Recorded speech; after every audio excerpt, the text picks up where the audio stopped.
Hello everyone, कैसे हैं आप सभी लोग। आशा है कि आप लोग बहुत बहुत अच्छे होंगे। आज है 15 जनवरी और 15 जनवरी साल 2025 के हरियाणा करंट अफेयर इस पर्टिकुलर वीडियो में हम पढ़ने वाले हैं। आइए सेशन की करते हैं शुरुआत हम लोग। और आप लोगों के लिए सबसे पहली और इम्पॉर्टेंट बात ये है कि अगर आप लोग हरियाणा जीके की तैयारी करना चाहते हो, अगर आप लोग एचएसएससी के एस्पेरेंट हो या आप एचपीएससी के एस्पेरेंट हो, तो आप लोग बहुत अच्छी सी एक किताब है जिस किताब का नाम हरियाणा का सामान्य ज्ञान है। ये किताब आपको अवेलेबल हो जाएगी अमेज़ॉन पे और फ्लिपकार्ट पे। ठीक है, आप इस किताब को ले सकते हो। लिंक आप लोगों को मैंने डिस्क्रिप्शन बॉक्स में दे रखा है, आप लिंक पे जाकर क्लिक कर सकते हो। अच्छा, अभी रिसेंटली आप सबको पता है हरियाणा के अंदर 12 जनवरी को राष्ट्रीय युवा दिवस मनाया गया था। राष्ट्रीय युवा दिवस सेलिब्रेट किया गया था। 12 जनवरी को तो राष्ट्रीय युवा दिवस होता है। अगर आपसे ये क्वेश्चन पूछ लिया जाए कि बताइएगा इंटरनेशनल इंटरनेशनल यूथ डे कब सेलिब्रेट किया जाता है, तब आप कह देना 12 अगस्त को सेलिब्रेट किया जाता है। उस अवसर पर हरियाणा के मुख्यमंत्री जी ने ग्रामीण युवाओं के लिए कहा है कि 200 जिम का उद्घाटन एक साथ किया है। 8 अनुसूचित खेलों के लिए दिए जाएंगे मुफ्त खेल उपकरण दिए जाएंगे। अधिसूचित खेलों के लिए अंतर युवा क्लब खेल है, उनको वार्षिक खेल कैलेंडर में शामिल किया जाएगा। हार्ट्रोन एडवांस स्किल सेंटर परियोजना के तहत साल में 87 एडवांस स्किल सेंटर है वो भी खोल दिए जाएंगे। और हरियाणा के हर एक ब्लॉक में कम से कम एक आईटीआई खोलने की भी घोषणा की है अभी हाल ही में मुख्यमंत्री जी ने। अभी रिसेंटली किस जिले में स्वामी विवेकानंद जयंती के उपलक्ष्य में आयोजित राज्य स्तरीय युवा दिवस का समारोह आयोजित किया गया? तो ये राज्य स्तरीय समारोह आयोजित किया गया था पंचकुला के अंदर, हरियाणा के अंदर। हरियाणा के पंचकुला के अंदर ये राज्य स्तरीय समारोह आयोजित किया गया था। और अम्बाला के अलावा जो है ना, यहाँ पे अम्बाला के जो समन्वयक और पीजीटी हिंदी विजय कुमार को स्टेट अवार्ड से सम्मानित किया गया। तो इसमें एक क्वेश्चन पूछा जा सकता है कि इस बार 12 जनवरी को जो है ना, वो राज्य स्तरीय सम्मान से किसे सम्मानित किया गया? तो आप ये याद कर लेना, विजय कुमार को सम्मानित किया गया। और विजय कुमार कहाँ के हैं? विजय कुमार है हरियाणा के अंदर अम्बाला के हैं। ठीक है ना, अम्बाला के हैं जिनको सम्मानित किया गया ये।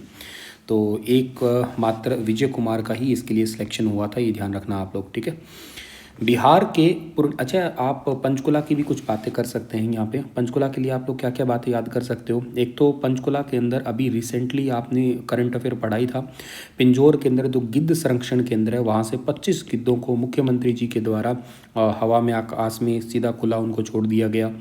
इसके अलावा पंचकुला के अंदर हर साल पिंजौर के अंदर आम मेला भी लगता है। आम मेला तो वो भी इम्पॉर्टेंट है, आपको याद रहना चाहिए। मैंगो फेस्टिवल कहाँ लगता है? इसके अलावा यहाँ पे एक यादवेंद्र गार्डन है, उसी के अंदर आम मेला लगता है, जिसका निर्माण किसने कराया था? जिसका निर्माण करवाया था फिदई खान ने। ठीक है ना, फिदई खान जो है ना, उन्होंने शुरुआत की थी, औरंगजेब के पालक भाई थे, लेकिन इसको पूरा किसने किया था? तो इसको पूरा करने का काम बाद में किया था महाराजा यादवेंद्र ने किया था। पंचकुला के अंदर मोरनी पहाड़ी भी है, तो आप उनको भी याद कर सकते हो, मोरनी। और मोरनी पहाड़ी की सबसे ऊंची चोटी का नाम आपको याद होगा, क्या है? करो है। अच्छा, यहाँ पे मोरनी पहाड़ी के अंदर एम्बुलेंस सेवा, आरोग्य एम्बुलेंस सेवा है, उसकी शुरुआत भी की गई थी। और इसके अलावा पंचकुला के अंदर पहले ना एचएमटी फैक्ट्री थी, एचएमटी घड़ी और एचएमटी हिंदुस्तान मशीन टूल्स नाम के ट्रैक्टर की फैक्ट्री, लेकिन अब तो ये फैक्ट्री यहाँ पे नहीं रही। इसकी जगह पे जो है ना, तो सेब मंडी खोल दी गई है, सेब मंडी। थोड़े समय पहले इसका उद्घाटन हुआ था, तो वो मैंने आपको पढ़ाया भी था, आपको याद हो तो। ठीक है, चलिए खैर आगे जाते हैं। अगला सवाल आपके लिए क्या रहेगा कि बिहार के पूर्णिया में आयोजित 53वीं सीनियर महिला नेशनल हैंडबॉल चैंपियनशिप में हरियाणा को कौन सा स्थान मिला है? तो हरियाणा को स्थान मिला है, इसके अंदर 3rd पोजीशन आई है हरियाणा की। बिहार के पूर्णिया में आयोजित 53वीं सीनियर महिला नेशनल हैंडबॉल चैंपियनशिप में हरियाणा का इसमें 3rd पोजीशन आई है। ठीक है, हरियाणा में नवंबर 2024 में किस फिल्म को टैक्स फ्री किया था? तो टैक्स फ्री किया था हरियाणा के अंदर एक फिल्म को जिसका नाम है the Sabarmati report. Option number A है इसका, ठीक है हमारा। प्रधानमंत्री मोदी भी साबरमती रिपोर्ट की तारीफ कर चुके थे। गोधरा में साबरमती एक्सप्रेस ट्रेन हादसे पर आधारित ये फिल्म है। इस फिल्म में जान गंवाने वाले 59 लोगों को श्रद्धांजलि दी थी हरियाणा के मुख्यमंत्री जी के द्वारा। महाराजा सूरसेन की याद में किस जिले में राज्य स्तरीय समारोह आयोजित किया गया? तो महाराजा सूरसेन की याद में जो राज्य स्तरीय समारोह आयोजित किया गया था वो करवाया गया था कैथल के अंदर। ठीक है, कैथल में। अच्छा, महाराजा सूरसेन की याद में हरियाणा के कैथल जिले के अंदर राज्य स्तरीय समारोह हुआ था ये। महाराजा सूरसेन का जन्म महाभारत काल में हुआ था। उन्होंने उत्तर पश्चिम भारत में सूरसेन राज्य का शासन किया। ऐतिहासिक अभिलेखों के मुताबिक मथुरा इस राज्य की राजधानी थी और कहा जाता है कि द्रौपदी सूरसेनी राजवंश की ही बेटी थी और कृष्ण भी इन्हीं लोगों के ही से संबंधित थे। और वैसे हरियाणा के अंदर ना एक योजना है जिसका नाम है संत महापुरुष योजना। उसके चलते हुए ये किसी संत महात्मा या किसी महाराजा इनकी याद में जो है ना वो राज्य स्तरीय समारोह या जयंती सेलिब्रेट की जाती है, ताकि लोगों को उनके किए गए कार्यों के मैसेज है वो लोगों तक पहुँचे। इसके लिए ऐसा किया जाता है हरियाणा के अंदर, ठीक है। तो ये पॉइंट आप लोग याद कर सकते हैं। और इसके अलावा कैथल के बारे में आप याद कर सकते हैं क्या, कैथल के ही हैं हरियाणा के HSSC के चेयरमैन जिनका नाम है हिम्मत सिंह, ये याद कर सकते हो आप लोग। और इसके अलावा आप याद कर सकते हो क्या, कैथल को गुरुद्वारों का शहर कहा जाता है। कैथल को आप लोग नवग्रह कुंड की वजह से हरियाणा की छोटी काशी भी कहा करते हो, हरियाणा की छोटी काशी के नाम से जानते हो इसको। अच्छा, हरियाणा की छोटी काशी नवग्रह कुंड की वजह से तो चलो कैथल को कहते हैं हम लोग, लेकिन वैसे मंदिरों की वजह से 300 से ज़्यादा मंदिर है। किस ज़िले में है वो ज़िला है भिवानी को तो वैसे मंदिरों का ही शहर कहते हैं हम लोग। तो हरियाणा की काशी कहा जाता है इसको, फिर इसको कहा जाता है हरियाणा की काशी के नाम से जानते हैं इसको। नवग्रह कुंड की वजह से इसको कहते हैं और मंदिरों की वजह से इसको कहते हैं हम लोग, ठीक है। कैथल को वैसे अंजनथली के नाम से भी जाना करते हैं, कपिल मुनि की नगरी भी कहा करते हैं कैथल को। और इसके अलावा कैथल में आप 1240 में रजिया सुल्तान, अच्छा रजिया का मकबरा तो है ही है यहाँ पे, रजिया के अलावा अल्तुनिया का भी है, अल्तुनिया का भी मकबरा है। अल्तुनिया इनके पति ही थे, तो रजिया और अल्तुनिया दोनों का मकबरा है यहाँ पे, ठीक है। नेक्स्ट आपका आता है कि हाल ही में कितने राज्य में फ्लोराइड की स्वीकार्य सीमा से अधिक सांद्रता एक बड़ी चिंता का विषय बनी है। पानी के अंदर फ्लोराइड होता है ना, उसकी वजह से कईयों के तुमने देखे होंगे दांत ना थोड़े पीले पीले से पड़ जाते हैं, दांतों पे थोड़ा पीला पीला सा रहता है आपका, तो इसकी वजह से ये पानी में ज़्यादा होता है ना, इसकी वजह से ऐसा ही होता है। ये कितने राज्यों में ज़्यादा देखा गया है, ये 5 राज्यों में इंक्लूडिंग हरियाणा है इसके अंदर। अभी सबसे पहली बात ये देखो राजस्थान, हरियाणा, कर्नाटका, आंध्र प्रदेश, तेलंगाना, इनमें फ्लोराइड की स्वीकार्य सीमा से अधिक सांद्रता एक बड़ी चिंता का विषय है। और लगभग जो ना 3.5% नमूनों में आर्सेनिक जो है ना ये पाया गया, आर्सेनिक। और लगभग देखो अभी रिसेंटली ना एक रिपोर्ट आई है जल शक्ति मंत्रालय की, इस रिपोर्ट के अनुसार भारत भर में जो ग्राउंड वाटर है इसकी गुणवत्ता में काफ़ी अलग अलग भिन्नता है। कई राज्यों में तो पानी बहुत साफ़ है, जैसे कि BIS यानी कि भारतीय मानक ब्यूरो है, उसके अनुसार अरुणाचल प्रदेश, मिजोरम, मेघालय और जम्मू कश्मीर यहाँ का पानी तो ठीक ठाक है, पीने लायक है मतलब। लेकिन राजस्थान, हरियाणा और आंध्र प्रदेश जैसे राज्य है ना, इनके अंदर जो है वो पानी ग्राउंड वाटर लेवल भी पीने लायक नहीं है। कई जगह पे तुमने देखा होगा, कई गाँवों के अंदर ना सरकार की तरफ से सरकारी RO भी लगाए गए हैं, क्योंकि वहाँ के पानी से डायरेक्ट कैंसर होता है इस वजह से ही। मेरा भी आप लोगों को हिदायत है, अगर आप लोग ये ट्यूबवेल नलकूप का पानी पीते हैं तो एक बार आप अपने आजू बाजू क्षेत्र में पानी को एक बार चेक जरूर करवा लीजिएगा। बहुत हद तक रोग जो है ना वो पानी से होते हैं। अगर आप लंबे टाइम से जैसे दवाइयाँ ले रहे हैं, मान लेते हैं घर में कोई बुजुर्ग है, उनके हाथ पांव दर्द कर रहे हैं, दवाइयाँ ले रहे हैं, किसी का पेट दर्द कर रहा है, सर दर्द कर रहा है, कोई ऐसी बीमारी है, दवाइयाँ ले रहे हैं स्टिल ठीक नहीं हो रहे हैं, तो आपको मैं बता दूं वो कमी पानी की भी हो सकती है। ये छोटी सी बात है, इसके तरफ ज़्यादा ध्यान जाता नहीं है लोगों का। एक बार आप अपने पानी को, बहुत महंगा कुछ नहीं है, 10, 15, 20, 50, 100 रुपये जितने लगते हैं, चाहिए यूनिवर्सिटी में तो बहुत कम लगते हैं अगर आजू बाजू है इसके तो, या कहीं पे भी आप किसी भी डिस्ट्रिक्ट से हो, इसके रीजनल सेंटर भी बने हुए हैं, अपना पानी चेक करवा लीजिएगा। अगर पीने लायक है, इवन अगर आपके खेत में ट्यूबवेल है तो आपके खेत के लिए भी आप पानी चेक करवा लीजिएगा। हो सकता है आपको खेत के लिए भी ठीक ना हो, तो उसको आप चेक करवाइएगा। मतलब पढ़े लिखे हो तो पढ़े लिखे होने का एक बेनिफिट उठाइएगा इस चीज़ का, ठीक है।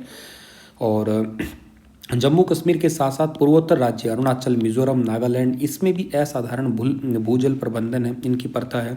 साल 2023 में देश भर में 15,000 से ज़्यादा भूजल निगरानी स्थानों पर गुणवत्ता डेटा सेंटर और लगभग 5,000 प्रवर्ती स्टेशन को जो है ना वो लगाया गया था। और देखा गया था कई सारे क्षेत्रों में यूरेनियम का लेवल, पानी में यूरेनियम देखने को मिल रहा है जो ग्राउंड वाटर से निकाल रहे हैं हम लोग।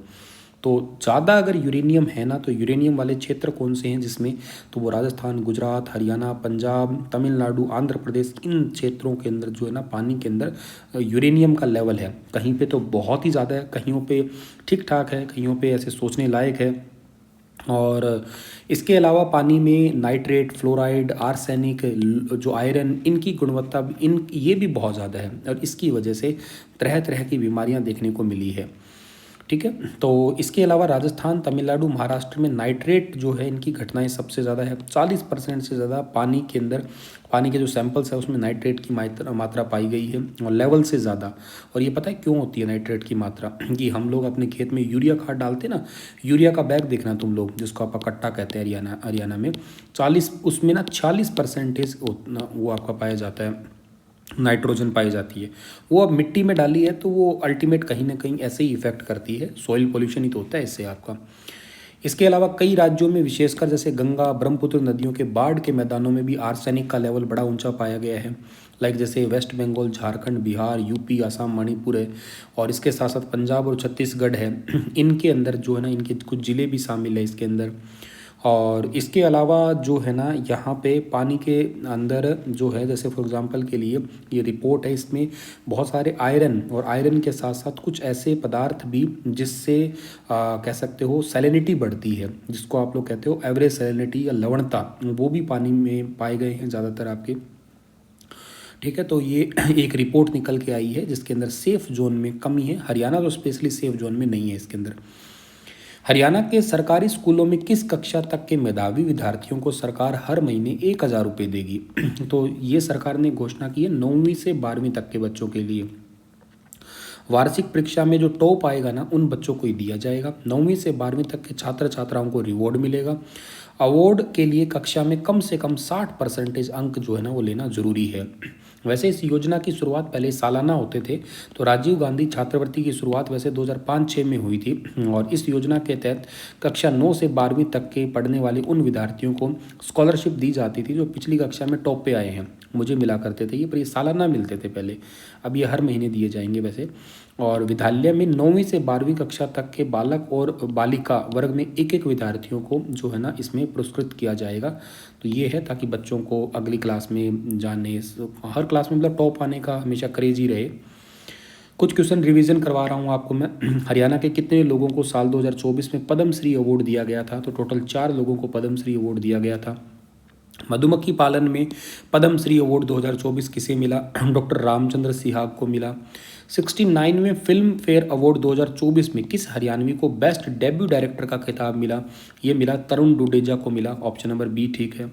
हरियाणा में कहाँ राष्ट्रीय गोकुल मिशन के तहत ETTI यानी कि ETIVF यानी कि आपका एम्ब्रियो ट्रांसफ़र इन वाटो फर्टिलाइजेशन जो होता है ना, इसमें लुआस हिसार, मतलब यूँ समझो कि जो गर्भ है ना, गर्भ भ्रूण है, भ्रूण को ही प्रत्यारोपण कर रहा है, भ्रूण को ही ट्रांसफ़र कर दिया गया वो लुआस। ये 2010 में सेटअप हुई थी यूनिवर्सिटी, हिसार में पड़ती है, लाला लाजपत राय वेटनरी यूनिवर्सिटी है।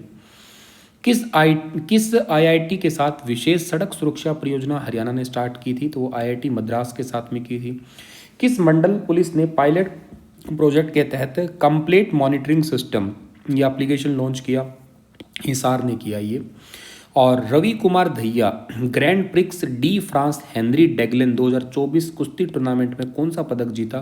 तो ये पदक जीता है, इन्होंने कांस्य पदक जीता है रवि कुमार दहिया कहाँ के हैं? ये है हरियाणा के सोनीपत के हैं, ध्यान रखना आप लोग, हरियाणा के सोनीपत के। सोनीपत में भी कहाँ के हैं? सोनीपत में भी नाहरी गाँव के हैं, ये याद रखना आप लोग।